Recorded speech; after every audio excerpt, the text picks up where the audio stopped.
Hi, so we'll start with page number 108. In the last class we had completed till page number 107. I hope you've got clarity regarding this last topic and till page number 107. If you have any doubts you can ask me.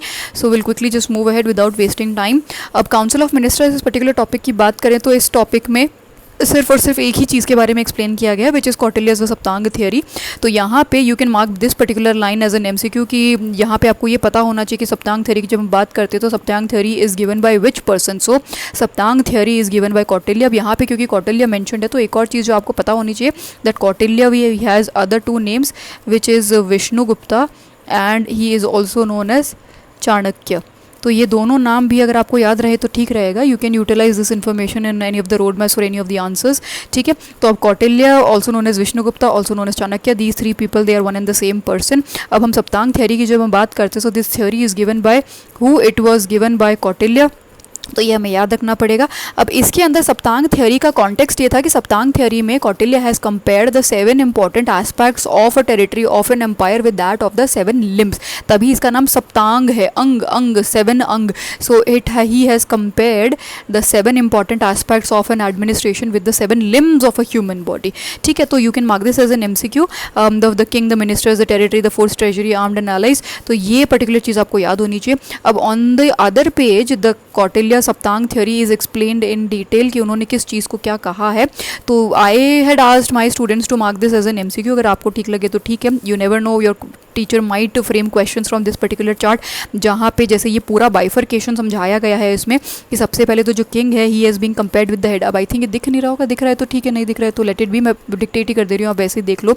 So Kautilya has compared the king to that of the head. अगर हम बात करते हैं neck की तो neck is been compared to the Amatya. अमात्य का मतलब it was the council of ministers, यानी कि जैसे आज के कॉन्टेक्स्ट में हम बात करें तो हमारे कैबिनेट मिनिस्टर्स को मान लो चलो कि प्राइम मिनिस्टर होता है, उसके जो सबसे इंपॉर्टेंट मिनिस्टर्स होते हैं वो कैबिनेट मिनिस्टर्स होते हैं। तो सेम कॉन्टेक्स्ट में हम अमात्य वाला कॉन्सेप्ट हम समझ सकते हैं। ठीक है, सो ऑब्वियसली जैसे प्राइम मिनिस्टर हो गया, king used to be the he is compared to the head, then we have the council of ministers. Council of ministers they were known as Amatya. तो ये हमें पता होना चाहिए कि which has been compared to the neck. तो head is been compared to the king, neck is been compared to the Amatya which is the council of ministers. Then talk about torso. अब torso का मतलब क्या होता है बच्चे, there was this one child in my class, he asked me कि what is the meaning of torso.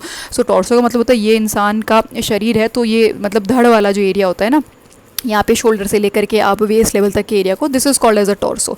ठीक है, तो now the torso is being compared to the janapada. जनपद का मतलब यहाँ पे ये है कि वो टेरिटरी, वो जगह जहाँ पे लोग स्टैब्लिश हो रखे हैं, the place where the people have inhabited that particular place, so that is compared to the torso of a person. You talking about the right arm. Right arm is being compared to the Durg. दुर्ग का मतलब है यहाँ पे कि एक जो fort होता है वो एक बहुत ज़रूरी होता है किसी भी एम्पायर में, जहाँ पे राजा या काउंसिल ऑफ मिनिस्टर्स इंपॉर्टेंट लोग वहाँ पे रह सकते हैं। तो ये Durg has been compare to the right arm. Talking about the right left arm is compare to the Kosh. कोष का यानी मतलब है यहाँ पे ट्रेजरी। किसी भी किंगडम में पैसे की ज़रूरत बहुत ज़्यादा होती है, so obviously the taxation department has to work in a efficient manner in order to conduct all the further activities. कि भाई किसी भी एम्पायर का अगर आप बाद में डेवलपमेंट कर रहे हो, किसी भी कॉन्टेक्स्ट में पैसे की ज़रूरत है, तो obviously an empire is suppose to maintain a Kosh which is being compare to the right, sorry to the left arm. फिर हम बात करते हैं राइट लेग की। Right leg is being compare to the Dand. दंड यानी कि कौटिल्य कहते हैं कि it is very important for an empire or for a king to have proper punishments for any offenses or any crime which has been taken place into the empire. तो ये आपको याद रखना पड़ेगा। Then talking about the left leg is being compared to the मित्र। यानी मित्र का मतलब है कि एक किंगडम को अपने आसपास के जो भी स्टेट्स हैं उनसे मतलब उनकी दोस्ती होना बहुत ज़्यादा ज़रूरी है। जैसे आज के टाइम पे अगर हम बात करें इन कंटेम्प्रेरी वर्ल्ड आज के बारे में, तो India is a country which should have good relationships और दे शुड हैव मित्र और संधि relationships with China, Pakistan, Nepal, Bhutan, तो बांग्लादेश, जैसे भी आसपास वाले आपके स्टेट्स हैं उनके साथ आपके कॉर्डियल रिलेशनशिप्स होने चाहिए। तो ये कौटिल्य सप्तांग थियरी आपको याद होनी चाहिए कि Kautilya Saptang theory first of all दी किसने, it is being given by Kautilya. What are the other two name of Kautilya, these are Vishnugupta, Chanakya. Although it is not mention in the book but generally आपको ये पता होना चाहिए। ठीक है, उसके बाद यहाँ पे किस चीज़ को किस लिम्ब से, किस बॉडी पार्ट से कंपेयर किया गया है ये भी आपको पता होना चाहिए। जैसे the king is compare to the head, then Amatya is being compare to the neck, torso is compare to the Janapad, right arm is compare to the Durg, left arm is being compare to the Kosha, right leg is being compare to the Dand which is the punishment, defence, law and order, and the left leg is being compare to the Mitra. तो ये वाला concept आपको थोड़ा सा clear होना चाहिए। ठीक है, आगे बढ़ेंगे। अब यहाँ पे लेट्स रिकॉल करके बॉक्स है, I am not sure how your teacher must have taught you, but then ठीक है, हमें तो समझने के लिए समझना ही पड़ेगा। अब यहाँ पे अर्थशास्त्र, ऑब्वियसली सबको पता है कि Arthashastra is a book which is written by Kautilya. तो ये जो किताब है ये कौटिल्य ने ही लिखी है। This is one of the most famous books of all time, जो कि स्टेट क्राफ्ट का मतलब यहाँ पे है कि भाई एडमिनिस्ट्रेशन हो गई, इकोनॉमी हो गई, यह है ना कॉमर्स डिपार्टमेंट हो गया, ये सारी की सारी चीज़ें कैसे काम करती है, इसके अंदर बहुत सारी चीज़ें बताई गई है कि एक एम्पायर को अच्छे से एडमिनिस्टर कैसे कर सकते हो, एक राजा की ड्यूटीज़ क्या है। तो बहुत सारी there like several things which are being mentioned in this Arthashastra. ठीक है, अब यहाँ पे एक ये वर्ड है सिस्टमैटिक ट्रीटीज़ वर्ड का मतलब क्या होता है ये भी आपको पता होना चाहिए। ट्रीटीज़ का मतलब होता है it can be any book और it can be a detailed article or it can be a detailed document which explains one particular subject in detail। तो यानी कोई भी किताब हो गई या कोई भी डिटेल डॉक्यूमेंट हो गया या कोई भी आर्टिकल हो गया जो कि किसी एक सब्जेक्ट को बहुत ज़्यादा डिटेल में एक्सप्लेन करता है, that particular thing is called as your treatise. ठीक है, तो यही चीज़ यहाँ पे भी मैंशन है कि Arthashastra is one of the earliest and most systematic treatise of statecraft. तो इसको you can mark it is an MCQ। आपकी टीचर ये पूछ सकती है, dash is one of the earliest and most systematic treatise on states craft. अब states craft की बात करें, सिस्टमैटिक ट्रीटीज की बात करें तो it is Arthashastra is being written by Kautilya. Kautilya is also known as Vishnugupta Chanakya. Kautilya has given which theory? He has given the Saptang theory. In Saptang theory he has compared the 7 important aspects of an administration to that of the 7 limbs of the human body। तो ये आपको याद होना चाहिए। ठीक है, अब ये बताती क्या है आगे, इसके अंदर एक डिटेल एडमिनिस्ट्रेशन हो गई, जो importance of training of a king, art of governance and public administration, जो चीज़ें मैंने आपको बताई हैं ये सारी की सारी चीज़ें इसमें एक्सप्लेन है। Administration, commerce, taxation, economy, importance of training of a king, code of conduct of a king या duties and ideals of a king क्या होती है, ये सारी की सारी चीज़ें अर्थशास्त्र में मेंशन्ड है। तो ये आपको पता होना चाहिए। ठीक है, अपार्ट फ्रॉम दैट ये एक और चीज़ you can mark this as an also as an MCQ that the Arthashastra states that one wheel does not move the carriage. एक पहिए से जो है गाड़ी नहीं चलती है। तो अगर आपकी टीचर ये क्वेश्चन पूछे that one wheel does not move the carriage, this particular statement has been taken from which book? Option A Arthashastra, option B Yajurveda, option C Mahabharata, option D Rigveda.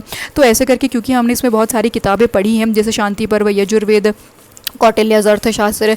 अब इससे पहले हमने और भी किताबें पढ़ी थी जैसे कि ये सारे ऋग्वेदा वाला पेसा, ऋग्वेदा, यजुर्वेद, सामवेद, अर्थशास्त्र, संहिता, ब्राह्मणार्य, अरण्यकाज, उपनिषद। तो ऐसे करके इस कॉन्टेक्स्ट में आपको ये याद रखना थोड़ा ज़रूरी हो जाता है कि that one wheel does not move the entire carriage, this statement has been taken from which book? This statement has been taken from the Arthashastra.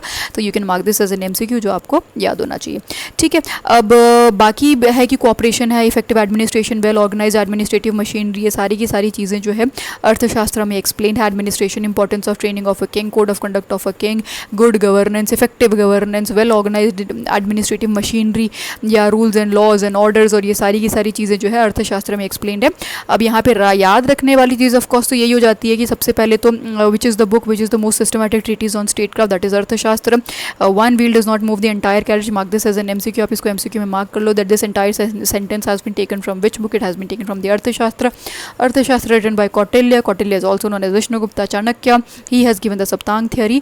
तो ये सब आपको याद होना चाहिए। और सप्तांग थ्योरी में क्या कौन से 7 एस्पेक्ट्स हैं ये भी आपको याद होने चाहिए, जो कि यहाँ पे भी मेंशन्ड है, king, ministers, territory, forts, treasury. अब ये सारे जो सेंटेंस है ये सारे इंग्लिश के अंदर मेंशन्ड है और यहाँ पे इनका हिंदी कॉन्टेक्स्ट एक्सप्लेन्ड है। तो आपको हिंदी और इंग्लिश दोनों ही याद होने चाहिए। अब आता है द काउंसिल ऑफ मिनिस्टर्स, जनपद यानी कि द टेरिटरी, दुर्ग यानी द फोर्ट, कोशा यानी द ट्रेजरी, दंड यानी the army defence, and then mitra is equals to the allies. तो ये सारे इंग्लिश में और हिंदी में दोनों ही कॉन्टेक्स्ट में आपको ये सारा याद होना चाहिए। ठीक है, अब यहाँ पे और इस पर्टिकुलर पैराग्राफ में क्या मेंशन है ये भी क्विकली देख लेते हैं। अब it is not just the अर्थशास्त्र बट यहाँ पे और भी बहुत ज़्यादा हमें ऐसे सोर्सेज मिले हैं which indicates that the king he does not just rule और govern through, he is just not that one person who is governing the entire empire, actually it is he is having a multi layered administrative system.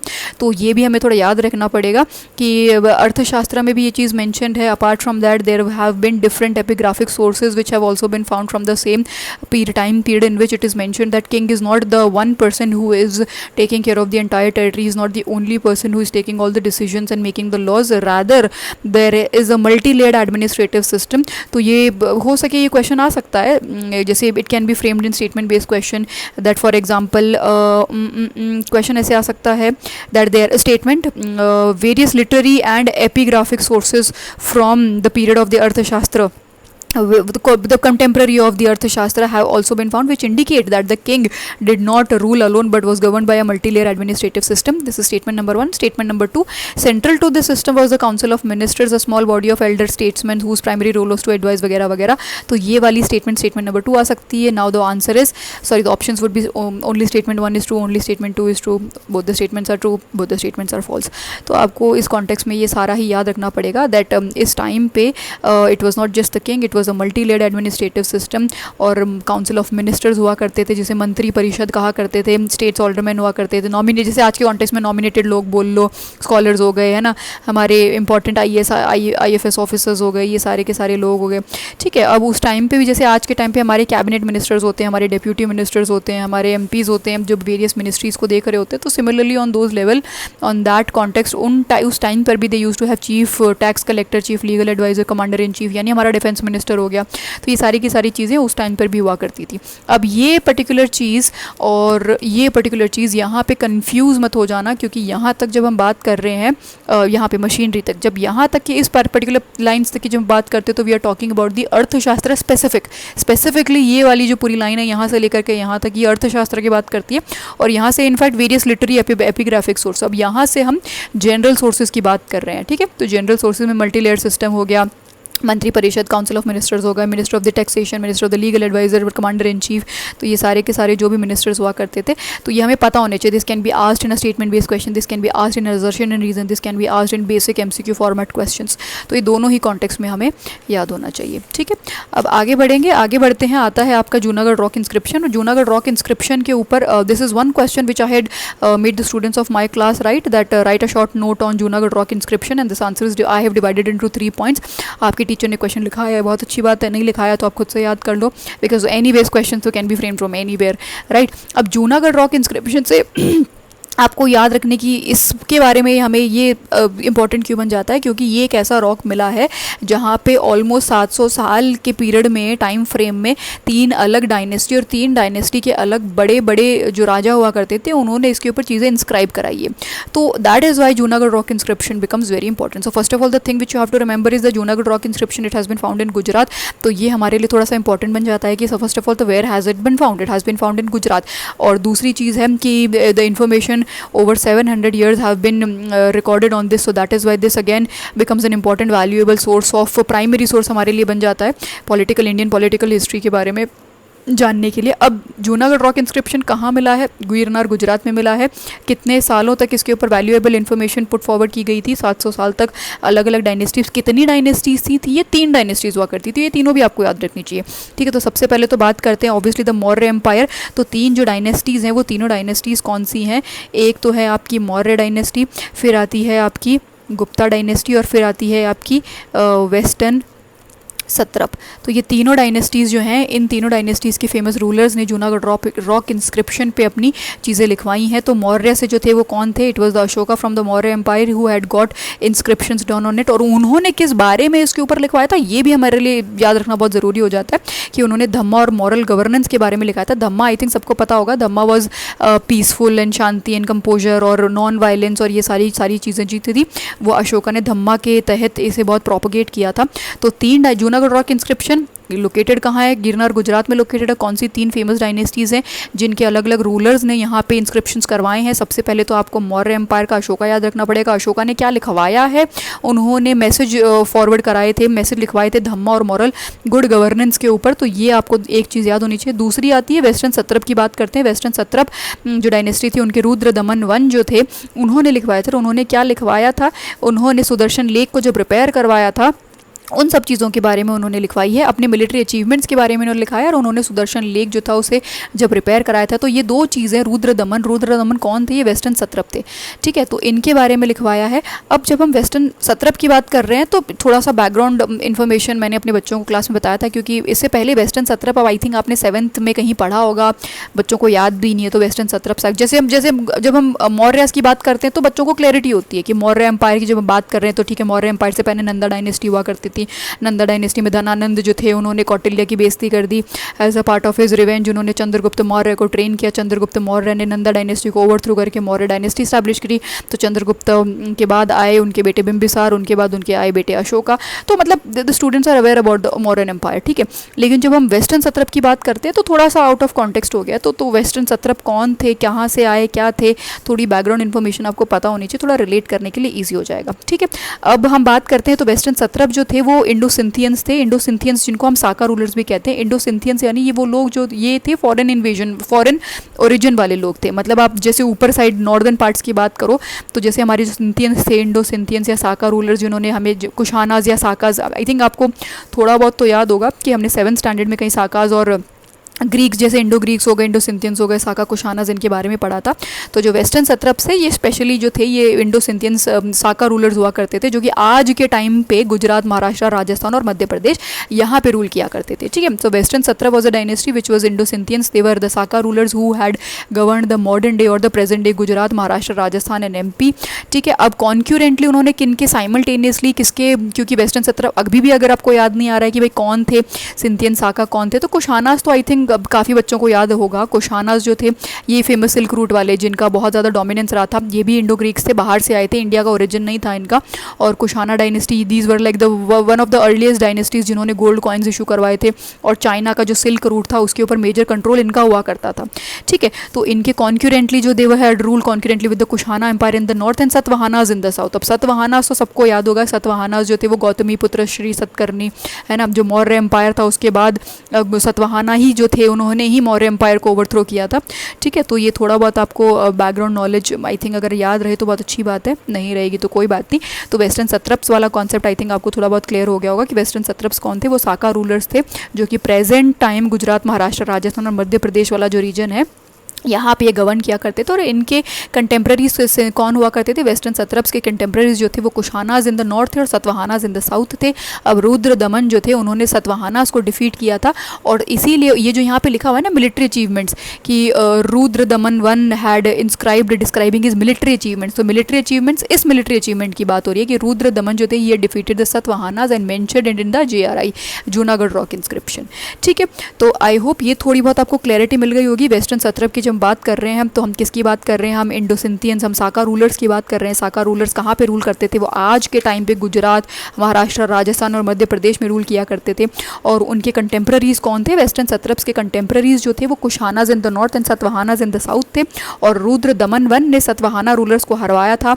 हरा करके वो हराने के बाद अपनी military achievements उन्होंने Junagadh rock inscription पे लिखवाई थी। और उन्होंने सुदर्शन लेक जो था उसको रिपेयर कराया था, तो उसके बारे में भी उन्होंने मेंशन करवाया था, ठीक है। अब हम तीसरे पर्सन की बात कर रहे हैं। तो तीसरा आ गया हमारा गुप्ता एम्पायर। गुप्ता रूलर जो था वो स्कंद गुप्ता नाम के पर्सन हुआ करते थे। उन्होंने भी जो restoration of the restoration of the lake after severe damage, क्योंकि ऑब्वियसली ओवर द ईयर बहुत सारे लोग लड़ते हैं, झगड़ते हैं, तो काफ़ी नुकसान तो हो ही जाता है। तो उन्होंने, अब कौन सा लेक था उसका नाम मेंशन नहीं है, बट अज्यूमिंग कि सुदर्शन लेक है और ये जूनागढ़ रॉक इंस्क्रिप्शन, क्योंकि ऑब्वियसली एक ही जगह डायनेस्टीज़ का जहाँ पे कंट्रोल रह रहा होगा वहीं पे डायनेस्टीज़ ने लिखवाया होगा, तो हम कंसिडरिंग कि it was a Sudarshan lake only after the severe damage. So that is why this single rock inscription is important because it record about Mauryas, about the Western Satraps, about the Gupta dynasty spanning over 700 years and providing valuable information, ठीक है, about the administration, public works and political history।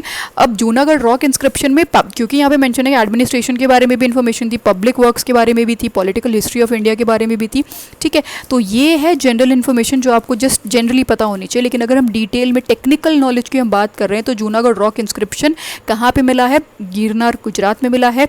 इसके ऊपर कौन सी 3 famous dynasties थी जिनके आपको relevant inscriptions मिले हैं, तो ये 3 आपको याद होनी चाहिए, मौर्य, वेस्टर्न सत्रप, गुप्ता डायनेस्टी। मौर्य से कौन था, it was the Ashoka the great, जिसने इसके ऊपर इंस्क्रिप्शंस कराए थे। किस बारे में कराए थे, धम्म और मॉरल गवर्नेंस के बारे में कराए थे। वेस्टर्न सत्रप रूलर कौन था, रुद्र दमन वन। रुद्र दमन वन ने सुदर्शन लेक को जब रिपेयर कराया था तो उसके बारे में लिखा था, अपने मिलिट्री अचीवमेंट्स के बारे में लिखा था।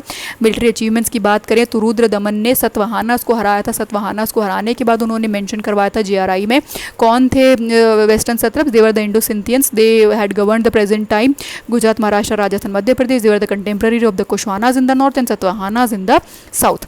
और तीसरा कौन आता है? तीसरा is obviously the Skanda Gupta from the Gupta dynasty. He had also mentioned on the same rock about the restoration of the lake after severe damage. तो दैट इज़ वाई आपको जूनागढ़ रॉक इंस्क्रिप्शन थोड़ा पढ़ना हमारे लिए ज़रूरी बन जाता है, क्योंकि ऑब्वियसली इतनी बड़ी बड़ी 3 डायनेस्टीज़ रही हैं ऑल टाइम. मौर्य गुप्ता तो अपने आप में ही काफ़ी ज़्यादा फेमस डायनेस्टीज़ रही हैं.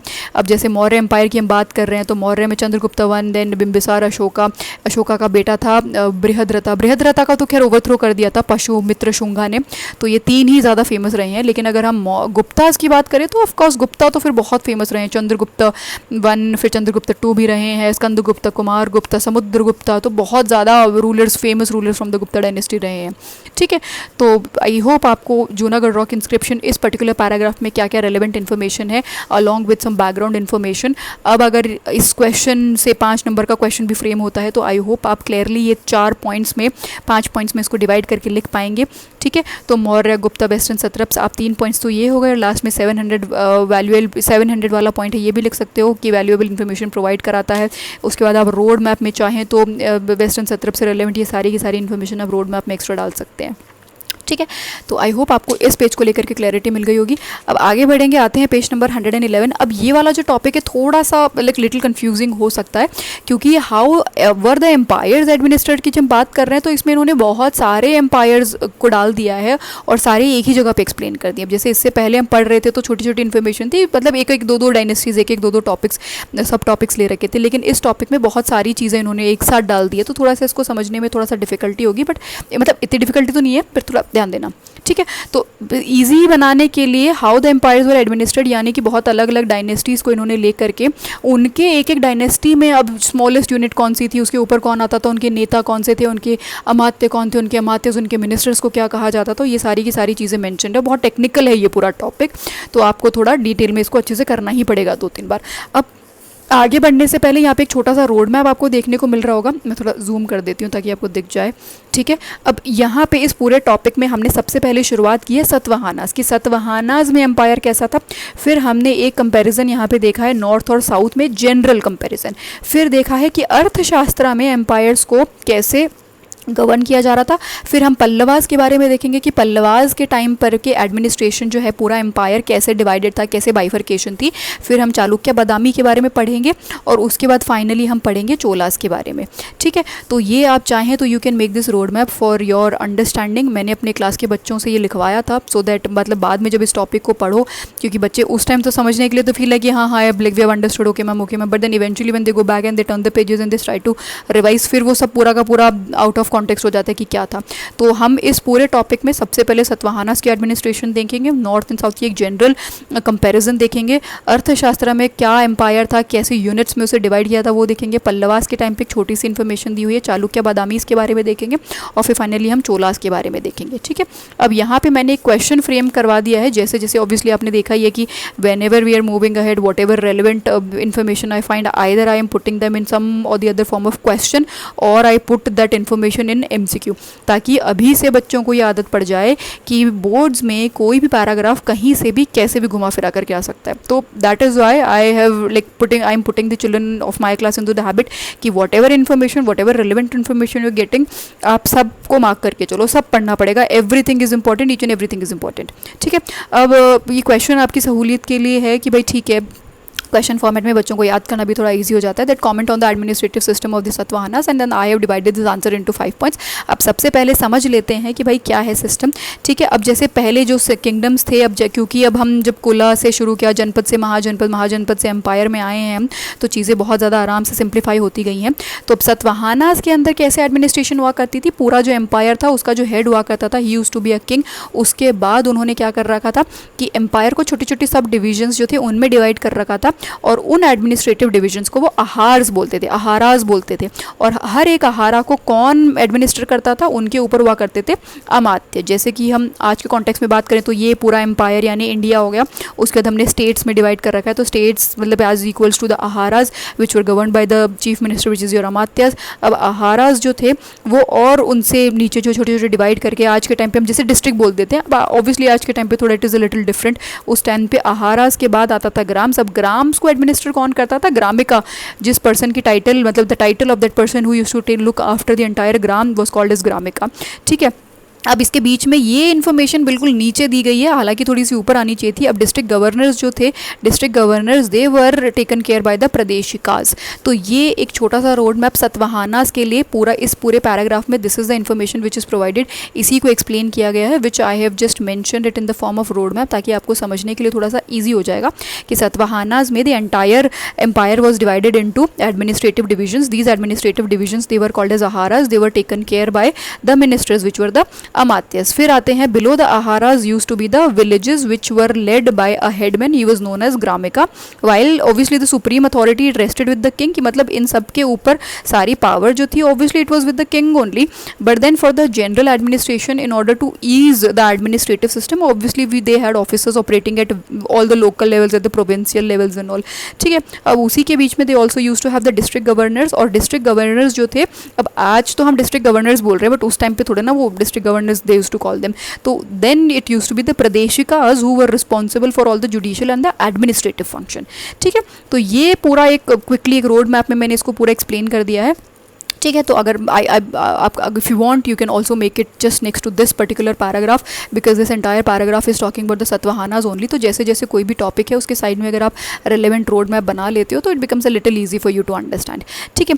तो ये हो गया पूरा paragraph, this is all about the Satavahanas, यही पूरा मैंशनड है। I have divided the answer into entire 5 points also, if you want you can pause and then you can also go ahead with that. अगर नहीं है तो whatever your teacher has given you will obviously go ahead with that, ठीक है। अब इससे बीच में यहाँ पे ये कैरावन लीडर्स मैंशनड है, तो caravan leaders artisans and scribes तो एवरीबडी नोज कि ठीक है। अब हाँ, ये भी देख लो प्रदेशिकाज जो थे, इसके अलावा लास्ट पॉइंट है कि डिस्ट्रिक्ट ऑफिसर्स जो थे वो डिसीजंस बनाते थे। अब जो डिस्ट्रिक्ट ऑफिसर्स यानी यहाँ पे जो प्रदेशिका की बात हो रही है, ये प्रदेशिकाज जो हैं ये अपने आप में अकेले में इंडिपेंडेंट डिसीजन नहीं लेते थे।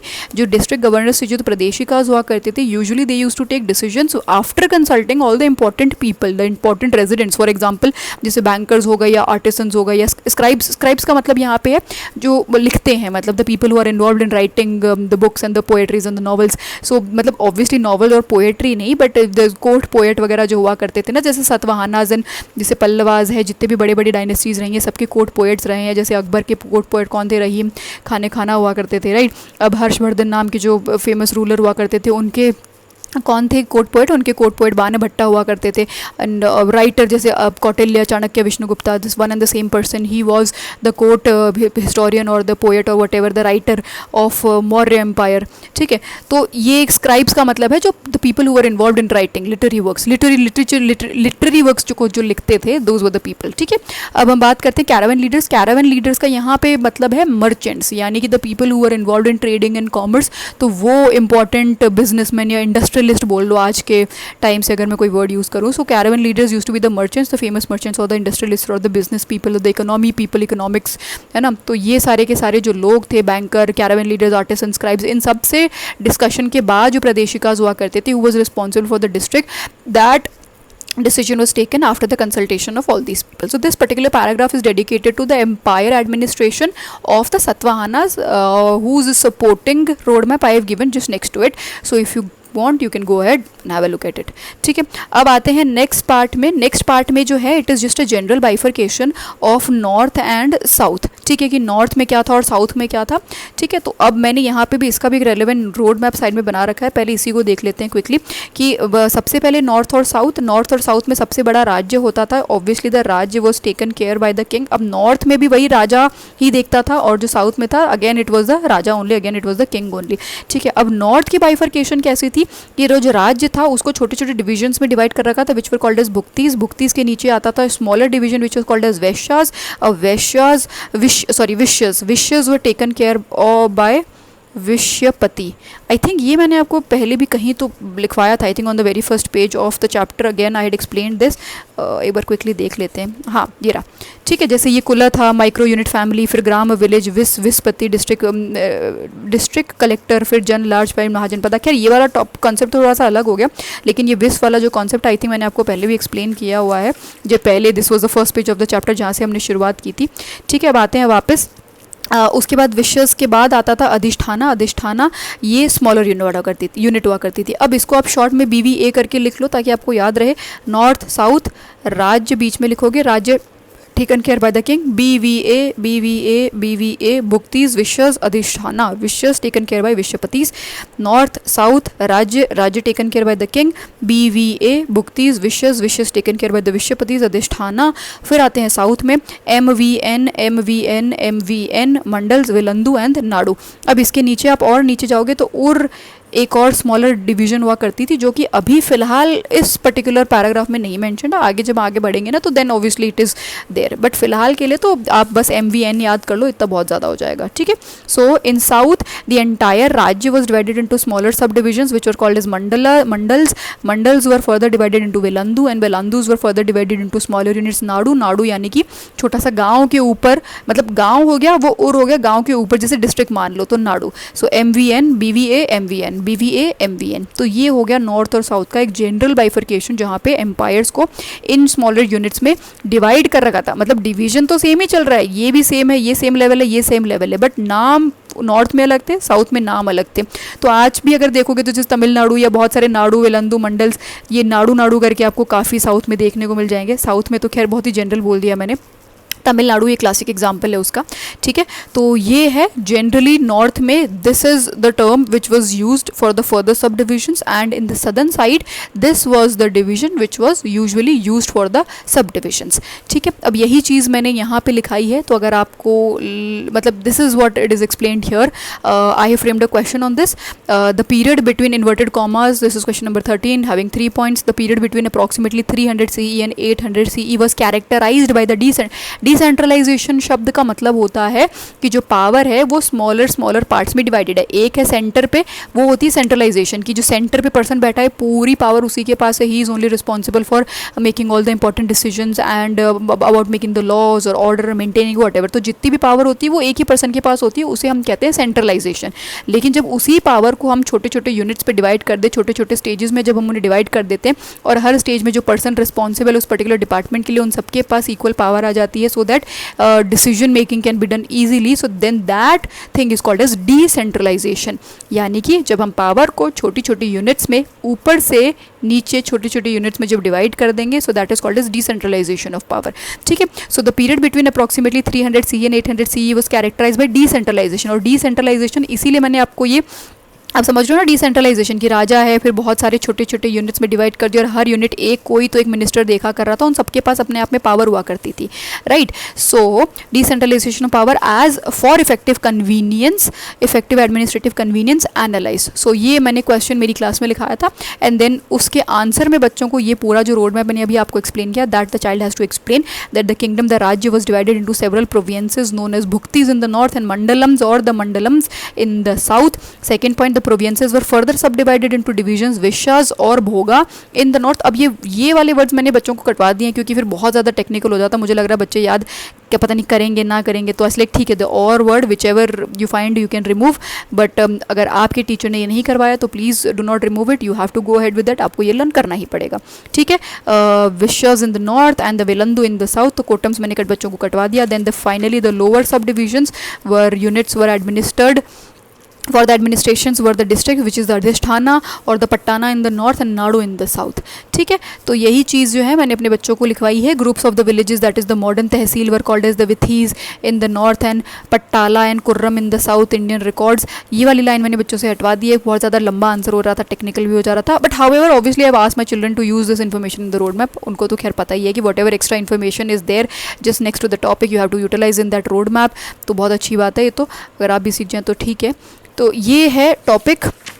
आई होप आपको अब सतवाहनास जो हमने फर्स्ट पेज पे मतलब on the beginning of the topic हमने जो रोड में बनाया था Satavahanas and the north and south, ये दोनों टॉपिक्स आपको क्लियर होंगे under the topic how are the empires administered. ठीक है. अब आगे बढ़ेंगे तो यहाँ पे आते हैं हम कौटिल्य के अर्थशास्त्र में. जो नेक्स्ट मैंने आपको लिखाया ही है यहाँ पे कि the next thing which you have to understand is the Arthashastra. So obviously अर्थशास्त्र देखेंगे अभी आगे बढ़ के. सो अर्थशास्त्र में क्या आता है कि अर्थशास्त्र में इन द कौटिल्यज अर्थशास्त्र इट इज़ मेंशन्ड. यहाँ पे डिवीजन वाइज नहीं बताया गया है, it is just here it is they have only explain कि कौन कौन इंपॉर्टेंट मिनिस्टर्स हुआ करते थे. ठीक है. जैसे कि यहाँ पे सबसे पहले तो सिविल एडमिनिस्ट्रेशन के लिए जो मंत्री हुआ करता था, they use to have a minister, they use to have a mantri for the civil administration and then there was a minister in the which was mentioned in the Arthashastra that there was a minister for the peace and war, he was known as Sandhi Vigrahika. And then there were amatyas also, and then eventually जब अमात्य जो है वो और broader category में evolve होते गए तो फिर उन्होंने उन्हें कुमार अमात्य कहना शुरू कर दिया, who were responsible for the local और द प्रोविंशियल लेवल. ठीक है, तो ये स्मॉल एक छोटा सा रोड मैप मैंने यहाँ पे एक्सप्लेन कर दिया है. And this is the same thing which is mention in the paragraph, this particular paragraph, that in the Kautilya's Arthashastra the mantri was the head of the civil administration, यानी जो मंत्री था वो सिविल एडमिनिस्ट्रेशन देखा करता था. बाकी इंपॉर्टेंट ऑफिसर्स जो थे, it included the commander in chief, the general, the chief of the palace guard. तो ये 2-3 चीफ जो है कमांडर्स, इनके नाम जैसे commander in chief, general, chief of the palace guard. तो अगर आपकी टीचर क्वेश्चन फ्रेम करें in Kautilya's Arthashastra, following are the ministers which are mention, the mantri for the head of the civil administration, point number A. और point number B can be it included commander in chief, it included the general, it also included the chief of the palace guard. तो ये सारे के सारे जो यहाँ पे ministers mentioned है, ये सारे के सारे they are correct in context of, in terms of the Kautilya's Arthashastra. तो commander in chief, the general, the chief of the palace guard, civil administration के लिए एक मंत्री हुआ करता था. और उसके बाद the mantri for minister for the peace and war which was called a sandhi vigrahika. तो ये भी इंपॉर्टेंट बन जाता है कि संधि विग्रहिका नाम का जो मिनिस्टर है वो कौन था. He was minister of peace and war. ये कहाँ लिखा हुआ है? It is mention in the अर्थशास्त्र. ठीक है, तो हो सकता है कि एमसीक्यू यहाँ से फ्रेम कर ले टीचर, इसीलिए मैंने ये पूरी information from right from here to here I had asked my children to mark it as an MCQ. ठीक है, तो आई होप आपको थोड़ी सी क्लैरिटी भी मिलती जा रही होगी कि how the questions can be framed. अब ये मार्क करवाया है तो now this question can be framed in statement based question also, this can be framed in your assertion reason also, this can come in direct MCQ format also. आपको तो सारे ही context में ये इन्फॉर्मेशन याद होनी चाहिए कि minister of peace and war was called as adhishthana, was called as pradeshika, was called as any XYZ name the teacher can give, pattana और अधिष्ठाना और द ग्रामिका एंड द संधि vigrahika. So the correct answer for the minister of peace and war would be sandhi vigrahika which was mention in the Kautilya's Arthashastra. ठीक है, उसके बाद है the amatyas of the Kautilya's evolved into the broader category which included the Kumar amatyas. अब कुमार अमात्या कौन थे? They were responsible for the local और द प्रोविंशियल लेवल. तो ये भी आपको याद होना चाहिए.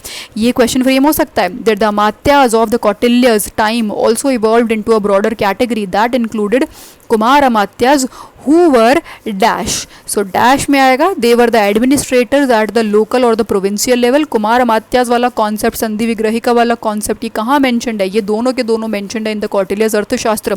Your teacher might frame a question out of this that the संधि विग्रहिका और the Kumar Amatyas were mentioned in Kautilya's Arthashastra. या these two were the two ministers who were found in which dynasty? Satavahanas, Pallavas और the Chalukya Badamis or the Kautilya's Arthashastra. So Sandhi Vigrahika, Kumar Amatya, who was the administrator at the local or the provincial level, these two were mentioned in the Kautilya's Arthashastra. इस context में ये आपको याद होना चाहिए. ठीक है, काफ़ी बोल लिया.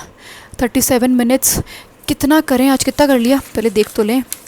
ठीक है, पेज 1 2 3 4 5, अरे तो 5वां ही पेज है. ठीक है, एटलीस्ट इतना तो कर ही लेंगे. बहुत लंबा चैप्टर है एक्चुअली. अब आ जाते हैं नेक्स्ट पार्ट पे. अब दामोदर कॉपर प्लेट जो है, अब दामोदर कॉपर प्लेट से लेकर के यहाँ से लेकर के till the word collection, please mark this as an MCQ.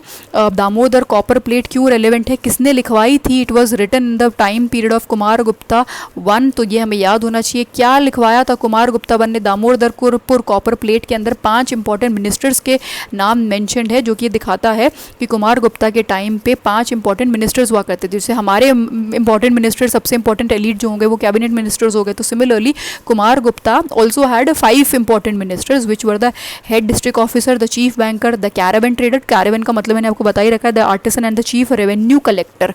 ठीक है, तो ये पांचों के पांचों मिनिस्टर्स आपको याद होने चाहिए. दामोदर कॉपर प्लेट जो है वो किसके टाइम पीरियड में लिखाई गई है? दामोदर कॉपरपुर plate was written during the time of Kumar Gupta 1. What is it about? It mentions about 5 important members और the 5 it records the district office comprise the following 5 members.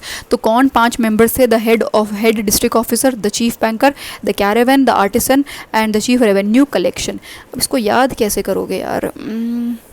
अब जैसे याद करने के लिए सबसे पहले तो हेड डिस्ट्रिक्ट ऑफिसर, तो डिस्ट्रिक्ट ऑफिसर लिख लो, फिर comma chief banker, caravan, artisan, revenue. District officer, banker, caravan, artisan and revenue collection. हाँ ऐसे करके याद कर लो इसको, इट विल बी ईजी, मतलब you can make an acronym. So Damodar copper pollute. अच्छा दामोदरपुर की बात करें तो दामोदरपुर लोकेटेड कहाँ है? It is located in today's northern West Bengal.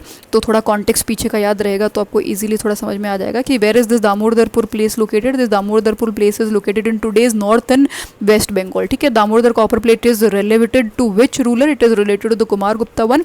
And why is it and what is mention in the Damodar copper plate? It talks about the 5 important members under the administration of Kumar Gupta I.